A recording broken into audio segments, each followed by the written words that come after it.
San Francisco, 1969, Chinatown, Saturday afternoon. Bruce Lee is walking down Grant Avenue, just finished lunch with friends, relaxed, happy, not looking for trouble. A roar of engines. 6 Harley-Davidsons come rolling down the street. Hell's Angels, leather vests, chains, attitude. They own this street, and they want everyone to know it. The lead biker is Jake the Bull Morrison. 6 feet 4 inches, 250 pounds. Arms covered in tattoos. Face like a clenched fist. He's been riding with the Angels for 12 years. Never backed down from anyone. Bruce is crossing the street, doesn't see them coming. Jake doesn't slow down, doesn't swerve. Clips Bruce with his handlebars. Hard. Bruce stumbles, almost falls. His sunglasses fly off, skitter across the pavement.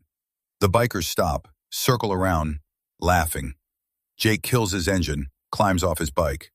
"Watch where you're going, Chinaman."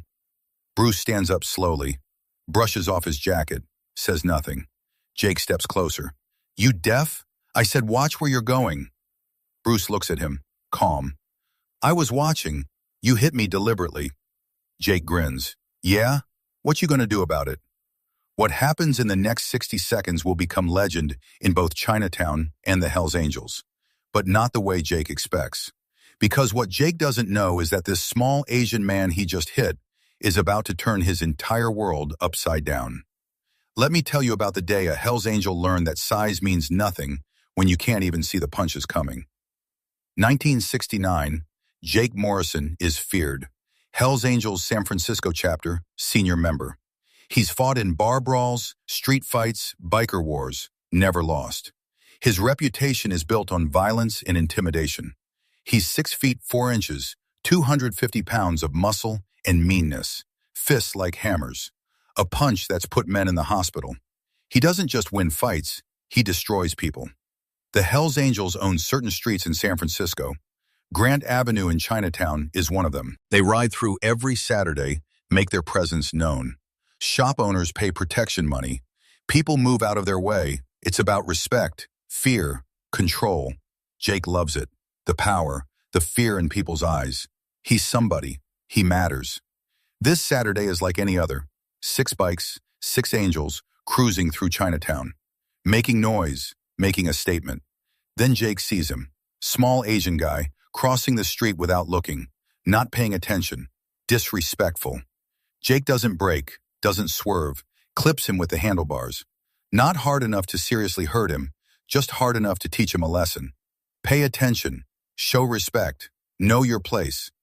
The guy stumbles but doesn't fall. His sunglasses go flying. Jake's crew stops, circles around. This is entertainment. A chance to reinforce who runs this street. Jake dismounts. "Watch where you're going, Chinaman." The guy stands up, brushes off his jacket. Doesn't look scared, doesn't look angry, just calm. That irritates Jake. "You deaf? I said watch where you're going." The guy looks at him. "I was watching. You hit me deliberately." Jake grins. This guy's got some balls. "Yeah? What you gonna do about it?" The small man looks at Jake's 5 friends, all climbing off their bikes now, surrounding him. "Nothing. I don't want trouble." Jake laughs.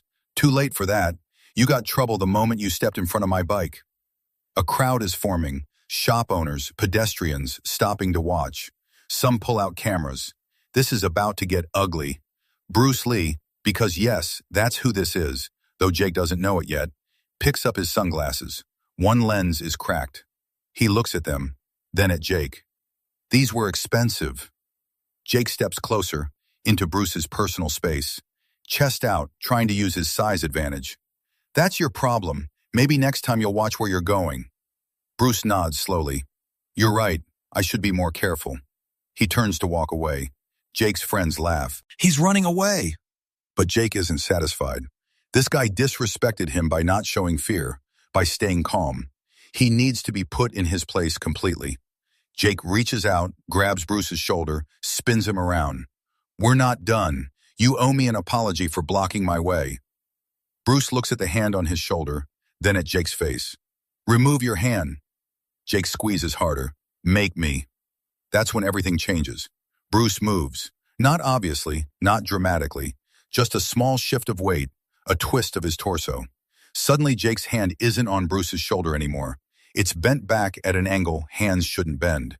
Pain shoots up Jake's arm. He tries to pull free, can't. This little guy has his wrist locked somehow. Jake swings with his other hand. A big haymaker, all his weight behind it, should crush this guy's face. Bruce isn't there. The punch hits air. Jake's momentum carries him forward, off balance. Bruce still has his wrist, uses Jake's own momentum, guides him down. Gently almost. Jake finds himself face down on the pavement. No idea how he got there.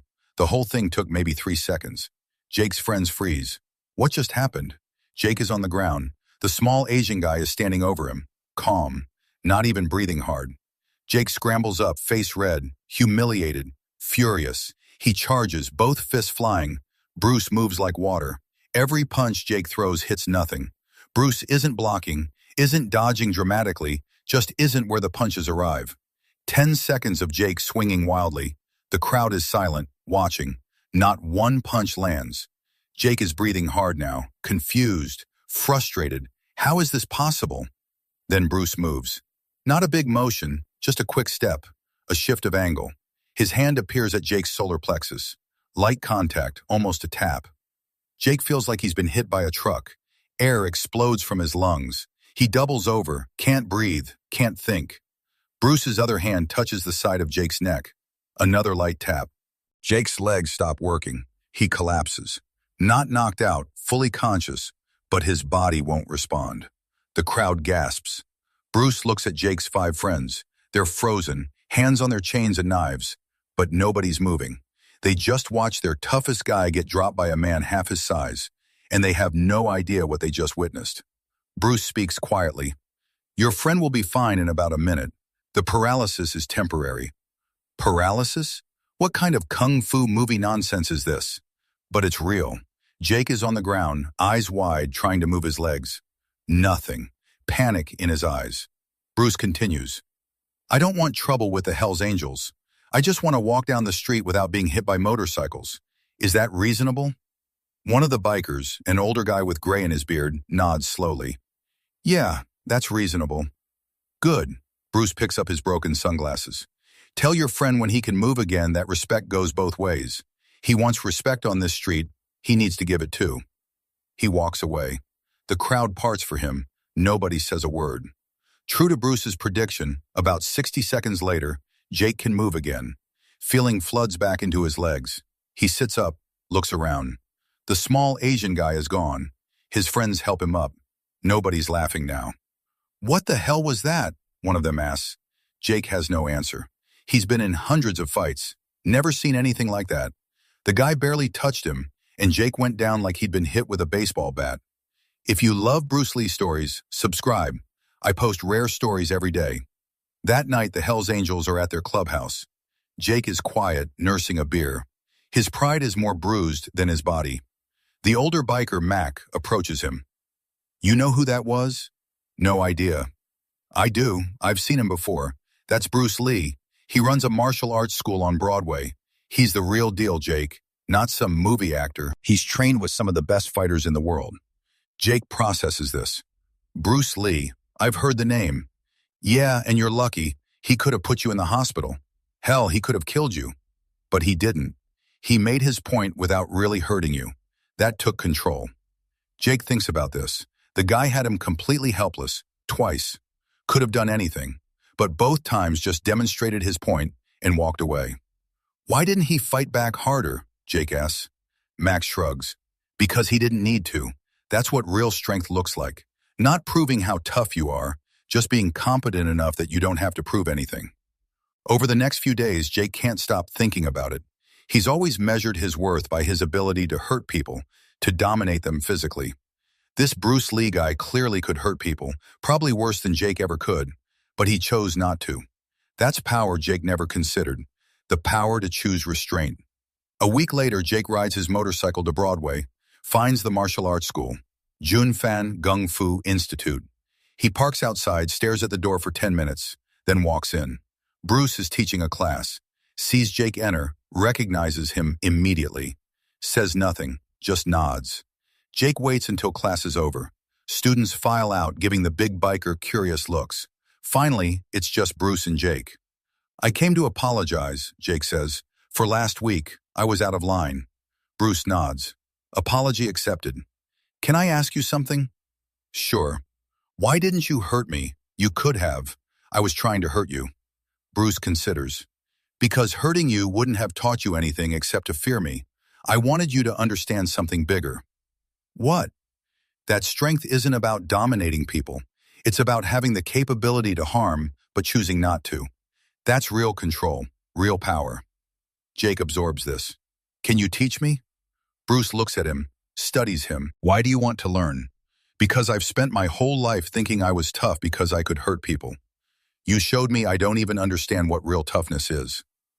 Bruce is silent for a moment. I'll teach you, but you have to understand, what I teach isn't about beating people up. It's about understanding yourself, your body, how to move efficiently. If you're looking to be a better biker brawler, you're in the wrong place. No, Jake says. I want to learn what you know, all of it. Over the following months, Jake becomes Bruce's student, not formally enrolled in classes, but private sessions twice a week. Bruce teaches him principles, not just techniques. Economy of motion, centerline theory, sensitivity, adaptation. Jake is humbled daily. This small man can control Jake's 250-pound body with what feels like no effort. Makes Jake miss punches he's sure should land. Puts Jake off balance with touches so light Jake barely feels them. More importantly, Bruce teaches Jake to think differently. You've been using your size and strength as a hammer, Bruce tells him. Everything looks like a nail. But fighting, real fighting, is about options, having many tools and knowing which one to use. Jake starts to change. Not just his fighting ability, but his mindset. He stops starting fights at the clubhouse. When other angels want to go rough up someone for disrespect, Jake talks them down. His reputation in the club shifts. Some respect the change, see it as maturity. Others think he's gone soft. One night, a younger angel, Razor, confronts him. You used to be the toughest guy here. Now you let people disrespect you. That Chinaman made you weak. The clubhouse goes quiet. Everyone's watching. Jake looks at Razor, calm. You think I'm weak? You want to test that? Razor grins. He's been wanting to take Jake's place in the hierarchy. Yeah, I do. They go outside. The whole club follows. In the parking lot, under the streetlights, they square up. Razor throws the first punch. Wild, powerful. Jake isn't there. Razor throws another. Another. Jake moves like Bruce taught him. Minimal movement, maximum efficiency. 30 seconds of Razor swinging at air. The club is silent, watching. Then Jake moves. One strike, precise, controlled. Razor's legs buckle. He sits down hard, stunned. Jake offers his hand, helps Razor up. That Chinaman didn't make me weak. He made me skilled. There's a difference. After that, nobody questions Jake's toughness. July 20th, 1973. Bruce Lee dies. Jake hears the news on the radio, pulls his bike over, sits on the curb, and cries. He only knew Bruce for 4 years, saw him maybe twice a week. But Bruce changed his entire life. Jake writes in his journal that night, "The man I hit with my motorcycle taught me more about strength than 40 years of fighting ever did. I thought power was about hurting people. He showed me power is about not needing to hurt people. I thought toughness was never backing down. He showed me toughness is choosing when to engage and when to walk away." I'll miss him. If you love Bruce Lee's stories, subscribe. I post rare stories every day. Jake continues training for the rest of his life. Opens a small gym in Oakland, teaches a hybrid of what Bruce taught him, mixed with street fighting pragmatism. His students are bikers, street kids, people who need practical self-defense. He never forgets the lesson from that Saturday in Chinatown. Real power is restraint. Real strength is control. 2015. Jake is 78 years old, long retired from the Hells Angels. A martial arts documentary filmmaker finds him, wants to interview him about Bruce Lee. How did you meet Bruce Lee? The filmmaker asks. Jake smiles, sad smile. I hit him with my motorcycle because I was an arrogant asshole who thought size and violence made me powerful. What happened? He put me on the ground twice in about 10 seconds, barely touched me, and then walked away without hurting me. Could have destroyed me, humiliated me, hurt me badly. Instead, he gave me a lesson I spent the rest of my life learning from. What lesson? That real masters don't need to prove they're masters. They just are. And the truly powerful don't need to dominate others to feel powerful. They choose restraint because they can. The interview goes viral. Martial artists around the world watch it. A Hell's Angel studied under Bruce Lee? People debate. Could Bruce Lee really drop a 250-pound biker that easily? Those who knew Bruce aren't surprised. Yes, Bruce understood leverage, pressure points, body mechanics. Size meant nothing to him. But the real story isn't the technique, it's the choice. Bruce could have hurt Jake badly that day in Chinatown. Jake was aggressive, threatening, surrounded Bruce with his gang. Bruce chose education over destruction, restraint over retaliation. That choice changed Jake's entire life trajectory. Jake dies in 2018 at age 81. His students find a letter in his desk, written to Bruce Lee but never sent, dated 1973, a few months before Bruce died. The letter says, "You probably don't remember the idiot on the motorcycle who hit you in Chinatown, but I remember you every day. You could have hurt me, humiliated me, destroyed me. Instead, you showed me what real strength looks like. Not dominating others, but having the capability and choosing restraint. I'm trying to live by that principle. I'm trying to pass it on. Thank you for not giving me what I deserved that day. Thank you for giving me what I needed instead." The letter goes viral.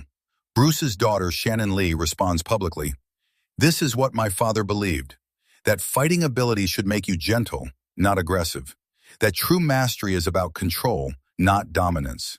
That the real test of a martial artist isn't who they can beat, but who they choose not to fight." The story spreads, not just in martial arts circles, but everywhere. It becomes a lesson about power, restraint, teaching, transformation. How often do we respond to aggression with more aggression? How often do we use our power to dominate rather than elevate? How often do we miss opportunities to transform someone because we're too focused on defeating them? Jake hit Bruce with a motorcycle. Bruce put him on the ground twice, then walked away. That restraint, that choice, created a ripple effect that touched thousands of lives over 50 years. That's legacy.